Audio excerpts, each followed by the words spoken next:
evening and welcome to today's program of On Call. I am your host, Thalissa McClure, and with me in studio is none other than our resident doctor, Dr. Maxwell at the AME. Dr. Max, welcome to today's program. Thank you. Good evening, and how are you? I am fine. How are you? I'm okay.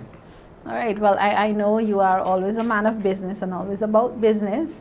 So as usual, I'll try my best not to keep you too long in studio today.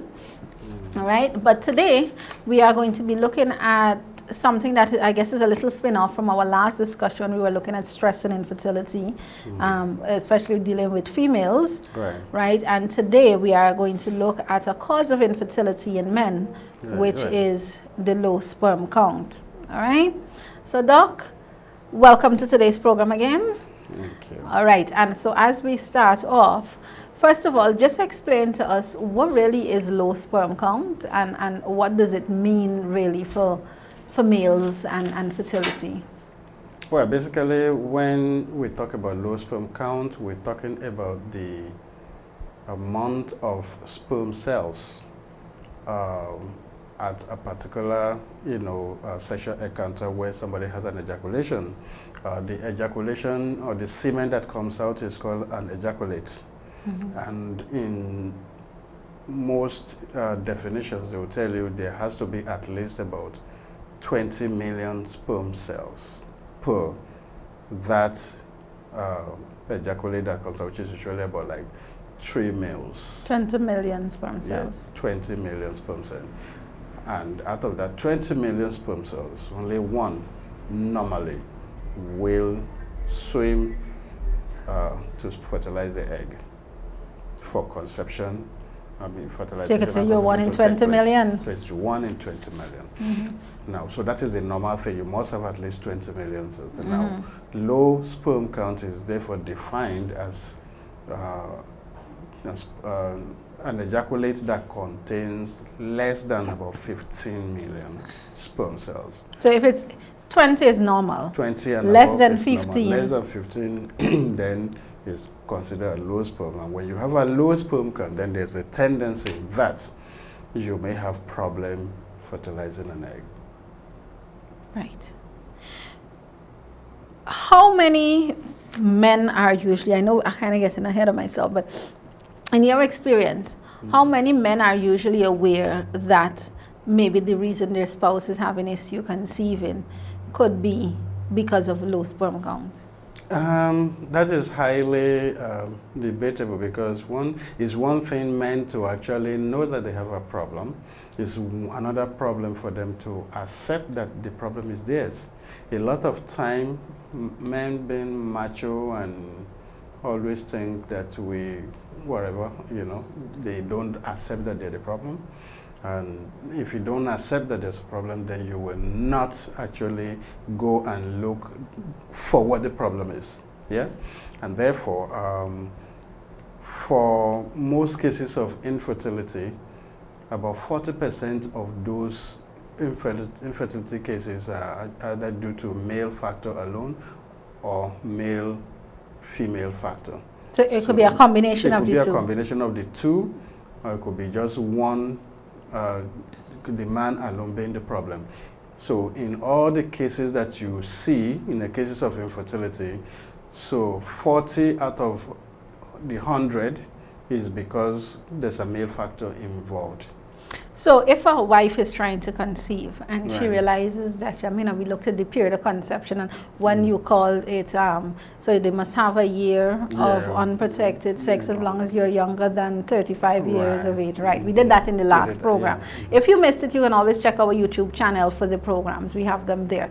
So if they've gone through that and at the end of the year, there is no conception, nothing has happened, then it would be recommended that they both get screened.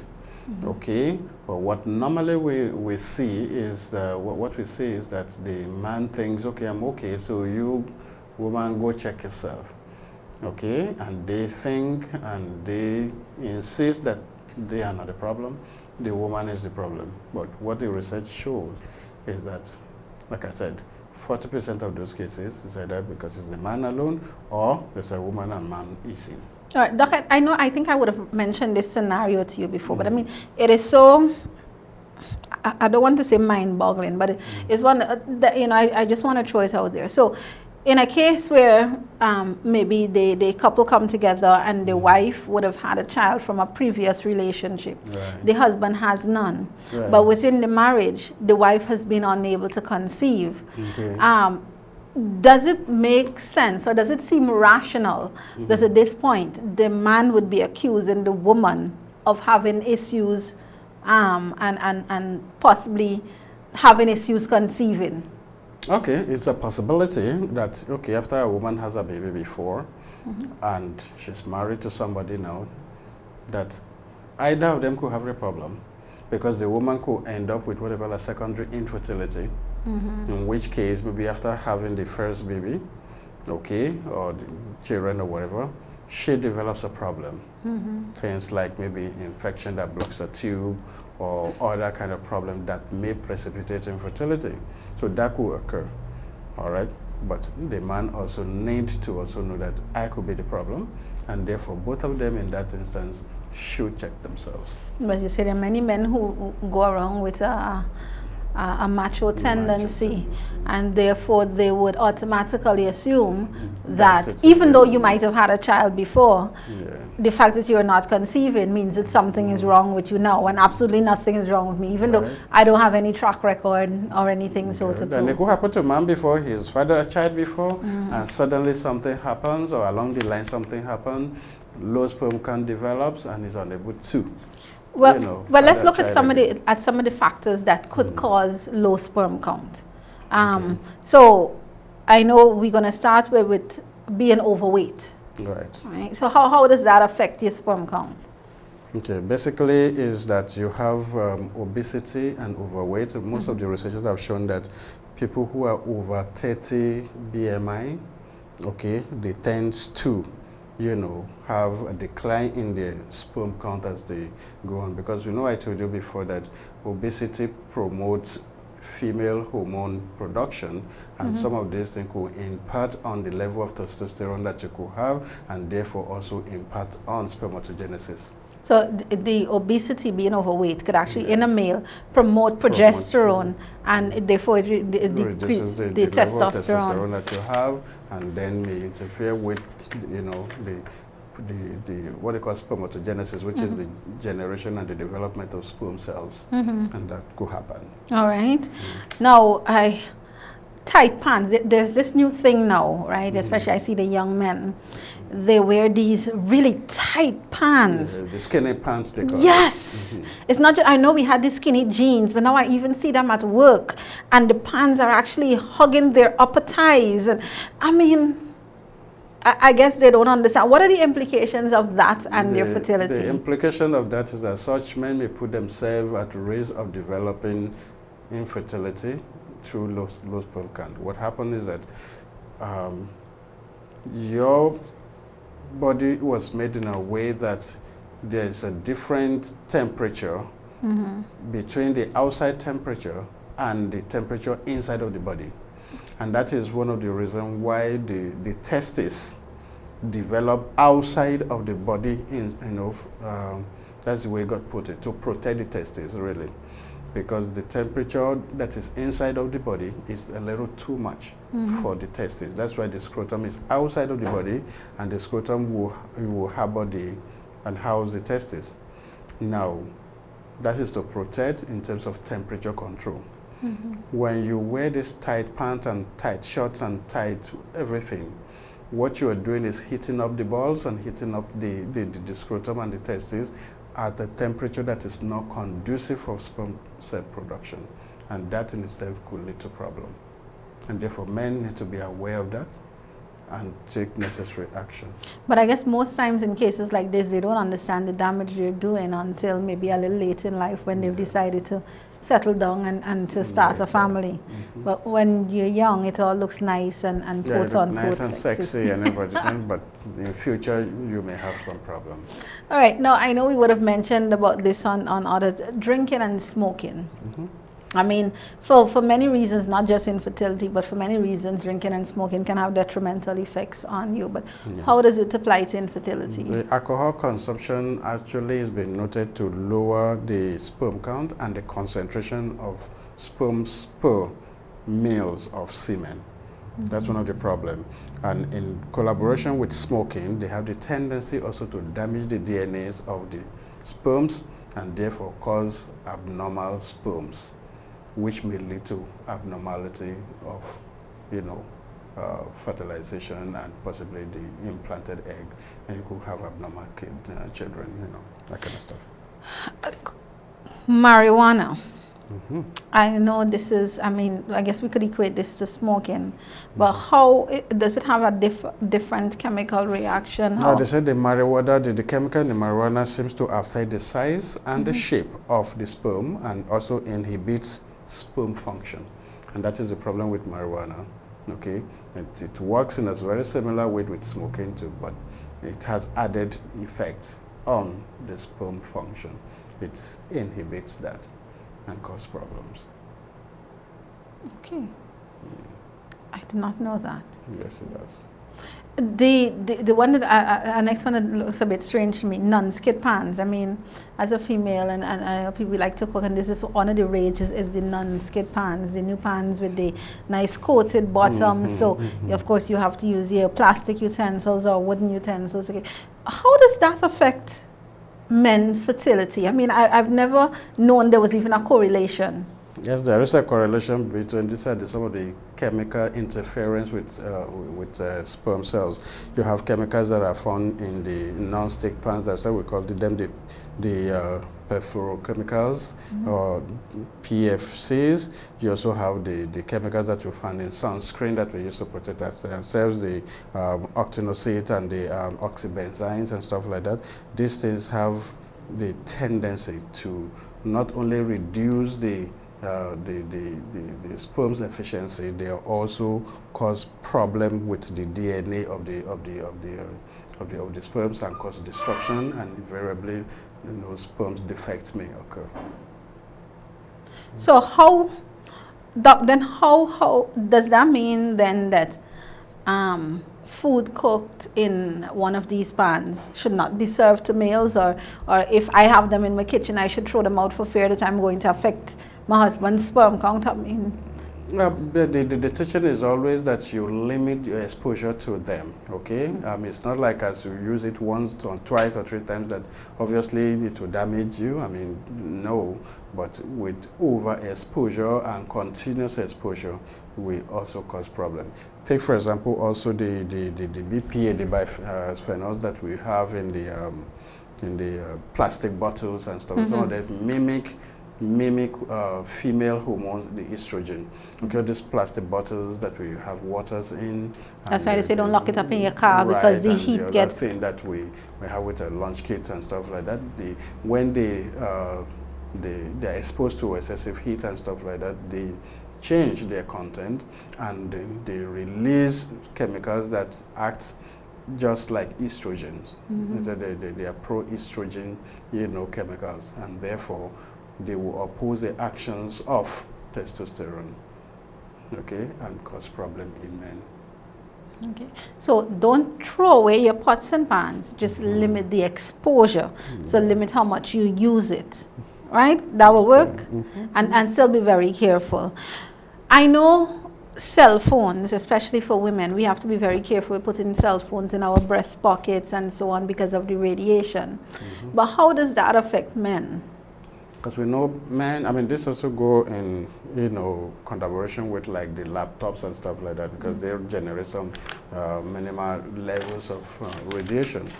Men put their phones in their pocket all the time, usually in their front pocket and so very close to their groin, okay? That has a tendency to also cause low-level emission on a very regular and constant, and then they also generate heat as well. Okay, if you generate heat very close to the testes, then you are making the testes, uncomfortable and, making them prone to problem with sperm generation and sperm health. The same thing with laptop. They call it laptop because people put them on the lap all the time. And if you put a laptop on your bare laptop for a long period of time, when you take it off, you realize that your thighs or your laps. But you feel the heat coming out from it. Yeah. Those heat also are very, very unhealthy for the testes. So you limit the level and the period of exposure to yourself, but you can put the laptop maybe on some kind of material that protects you from, direct contact with the laptop. You could put it on a table, you could have a cushion in front of you when you put it on your lap, but the heat that is generated does cause some problem. Okay. Doc, let's go to something that's a bit strange for me. I mean, I know I've seen in the news of recent that I think I saw just a little while ago, a man died from playing a video game for too long because he had a blood clot. He didn't move for how many hours and whatever. But I'm seeing here that prolonged viewing of a television can affect a man's fertility. Yeah. Explain that one to me, Dr. Matt. Strange. It's very strange. Explain that one for me. The phenomena is still poorly understood, but researchers have shown that most men who watch television in excess of 20 hours a week ended up with lower 20 hours a week? A week. Ended up with low sperm. So we're looking at 7 days, right? 7 days. And if you split that 20 hours, 5 hours a day. That's almost like about 3 hours you're looking at per week. Yeah, 3-4 hours a week. So if you could be in danger. Does this have anything to do with the proximity to the screen, or is it generally? It's a number of factors that are involved. Okay, like I said, the mechanism is still poorly understood. There's still a lot of researches that are going on in this, the literatures that are available. All right, but when you expose yourself to prolonged sitting, prolonged exposure to radiation, because TV also has some kind of emissions, remind you, and then prolonged inactivity, and then some people also say with prolonged television watching will mean a prolonged unhealthy eating, which possibly will increase your level of obesity as well, and overweight, and all that will, more or less combine together to affect how your body functions. So, gentlemen and ladies, if your husbands are looking at television for more than 3 hours per day, more than 20 hours per week, then he can be seriously affecting his sperm count. Yep. And you can have serious implications for fertility. Am I right, Doc? Okay. Vegetarian diet. Tell me about the vegetarian diet. Well, the vegetarian diet are the diets that are, minimal or no meat, and especially those of them that are based on soy products. Okay. Okay, because the chemical in soy, which is the isoflavone and those kinds of, they are pro-estrogen. They are estrogen, producing items. Soy especially is pro-estrogen, and that's why some people actually give, some soybean product and soy products to women who are into menopause and all this kind of stuff. So once you continue to consume those food, obviously you will increase the level of estrogen in your body, and that also will affect your sperm production. So basically the current theme that I'm hearing is that progesterone is very bad. Excessive progesterone. Estrogen. Yeah. I was thinking testosterone, I don't know why. Estrogen is very bad for fertility where it comes to men. You need more testosterone than because testosterone is what triggers spermatogenesis, is used in sperm production. Right. But Doc, when we talk about vegetarian diet, I know you mentioned, I just want to be clear, we're speaking about a vegetarian diet that is rich in soy. In soy especially, yeah. So if you are not using soy as a vegan, right, as in you're not running after grains, but I guess you're consuming, if you're using fish or if you're just using the natural fish plant. Especially very good, especially for sperm health. Or you're using the beans and peas right off the vine Right. and so on, you're okay. Those are okay, yeah. But if you start buying into the soy thing, that's when you are going to put yourself at risk. Yeah. Excessive exercise can affect fertility in men. Yeah. Dr. Mas, these are some very strange things. Yeah, very strange Some of things. these, explain that to me. How does excessive exercise, and when do you even consider exercise excessive? Okay, while exercise is very good, it's a very good thing for us to exercise and to be able to be active, all right? Everything, like we say, has to always be in moderation. There's some people who just don't know when to stop when exercise, is concerned. They just overdo it. What they have found out is that excessive exercise also decreases your level of testosterone over time.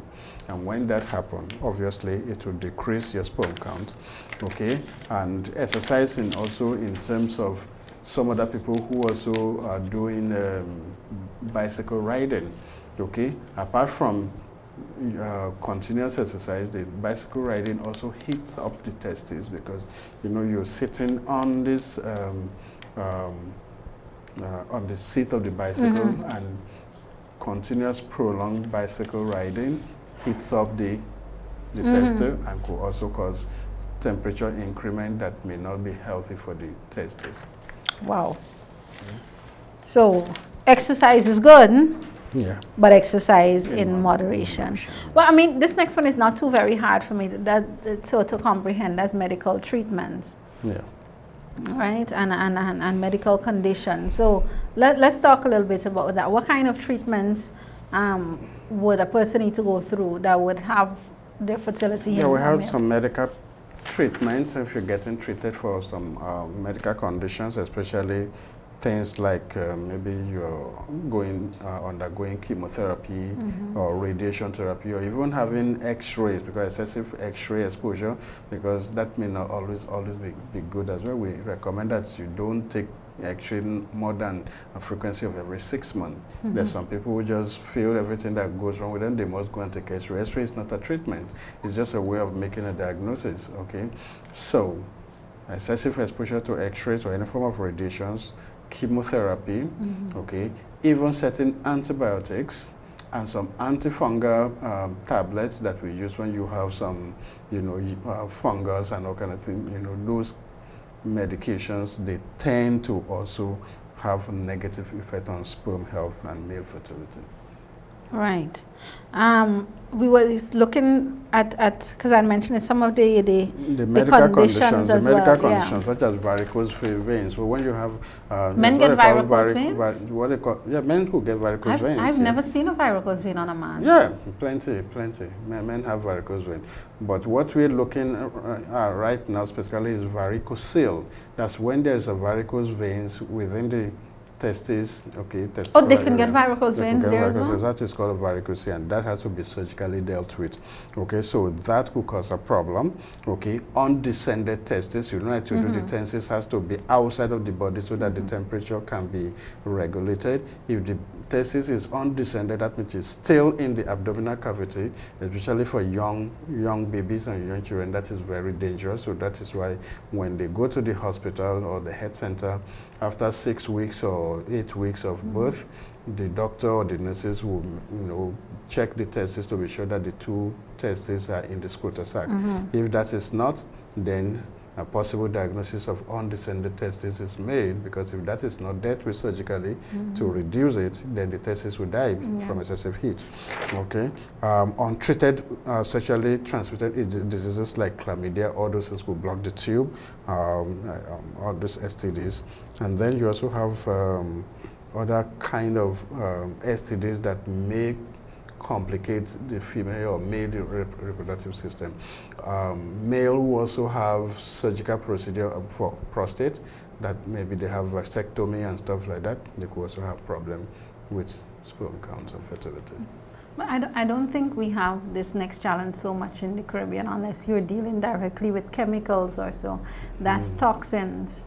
Unless you consider the general household detergents and stuff could be classified in that There's category? some household, chemicals and toxins, like pesticides and herbicides and other things that we use, okay? Some of those chemicals could impact on fertility in a very negative way. Heavy metals like lead, okay, things like that. And even narcotics for people who are taking cocaine and other hard drugs and exposure to them, they could also damage their sperm production capacity. I see we have a condition called retrograde Ejaculation. Yeah. What is that about? Retrograde ejaculation is when there is a defect within the sperm transmission and transportation system from where it is produced from the testes, and it travels through the spermatic cord, passes through the prostate, okay, and comes out through the urethra. When it gets into the prostate, two other, tubes join it, the prostatic tube and the vas deferens, okay.